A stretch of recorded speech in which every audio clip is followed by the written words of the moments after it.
the measurements.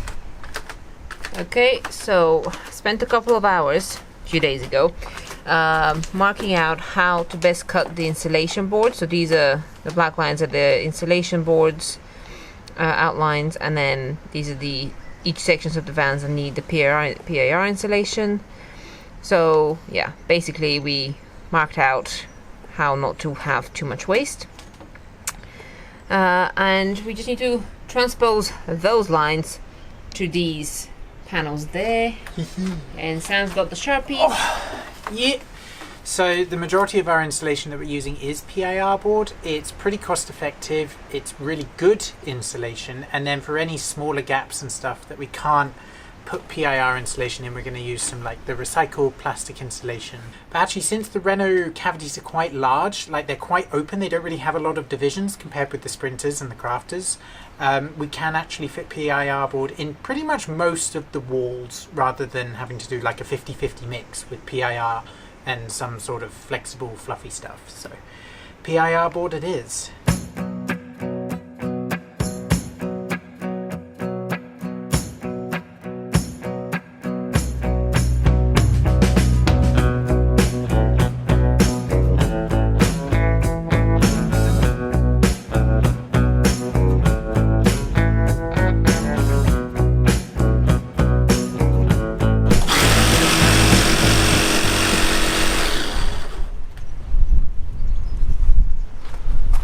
Patience is waning thin.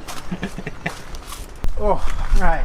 Well, whilst Polly's cutting the insulation, of which I can't be a part of because otherwise I'll just burst out into goosebumps, I'm actually going to do some of the sound deadening in the van. Oh! So the sound deadening we're going with is the same one that we used for our van and the little blue van that we did last year as well. Basically, Dodo Dead Mat sound deadening. For those of you who don't know what it looks like, it's just this really thick butyl tape sticky stuff. Goes on the walls and reduces the sound noise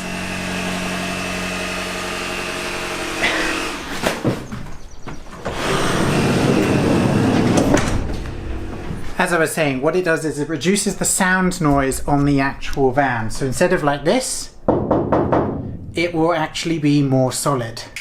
There we go. So you actually only need to cover 30% of this. You don't need to just plaster it all over the van wall, and it's any big panels like that that don't really have any other like beams or anything interrupting it. This will do a little bit, but that will do a lot more for road noise. And you only need to do it on these flat panels. So on the floor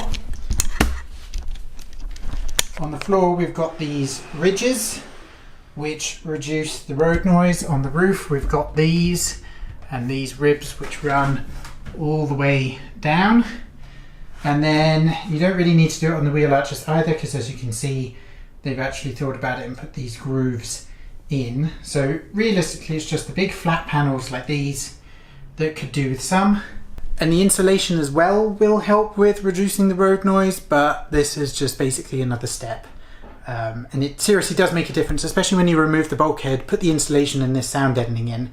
It makes the van a lot quieter, and it's not just for road noise, but it's also like when it's raining outside and you're in the van trying to get to sleep, things like that. It will reduce all that noise and basically make it a more comfortable and quiet place to live.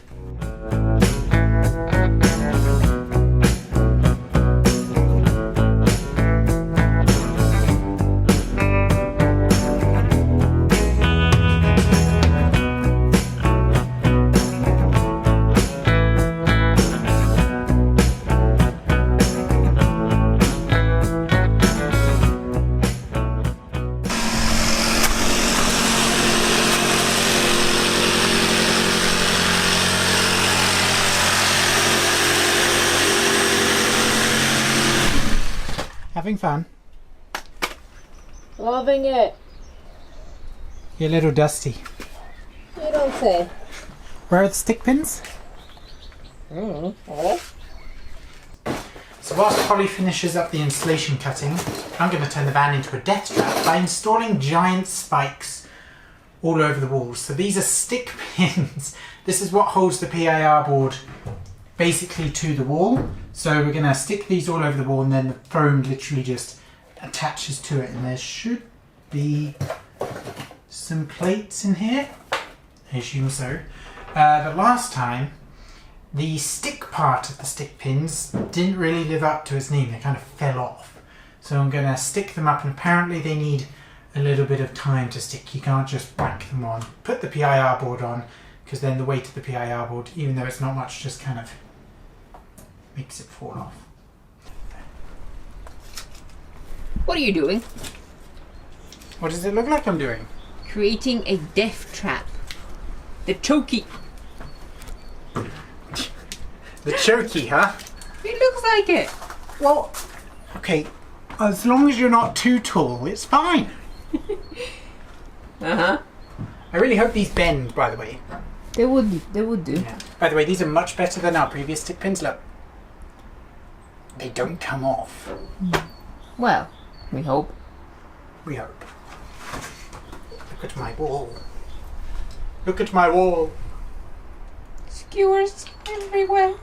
So you said you're finished with the insulation, huh? Thank heavens, yes. Okay, wonderful. Floor first, because I've nearly broken my ankle twice on these beams. Okay. So I guess you take your drawing and we'll just like slide them in. Okay. Ahem. What? You said look alive. What, so that means wiggle toes? Well, most dead people can't do a quick toe dance. Fair point. Want to do the ceiling? Ugh, I have insulation in my eyes. Insulation dust. Suppose so. We can do the ceiling.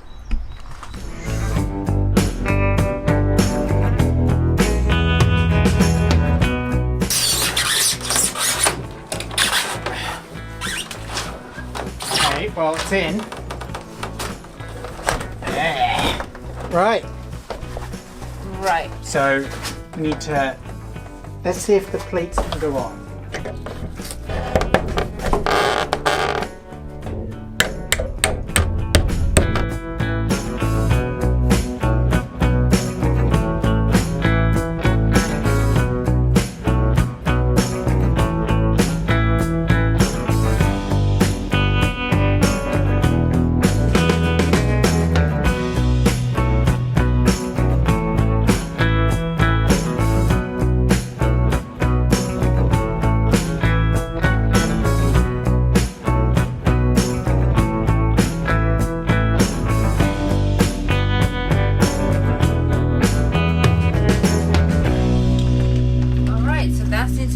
Just about done.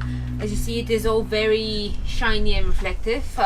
So next video we're going to do our cladding, and you're going to see how the air gap is going to form, so the reflectors can do its radiant barrier thing, which is its main function here. There's going to be more framing and bits that are going to close up the these holes and stuff. So there's a few things that the cladding is going to do for us. Now there's many different installation systems that you can pick for your camper van, and there's lots of different opinions what's best. And what's best purely depends on what you're going to use the camper van for. Other than that, this is most of it done. Yeah, so thanks for joining us for episode 2 of this van build series, and we'll see you next time when we're going to have more walls. Walls are exciting.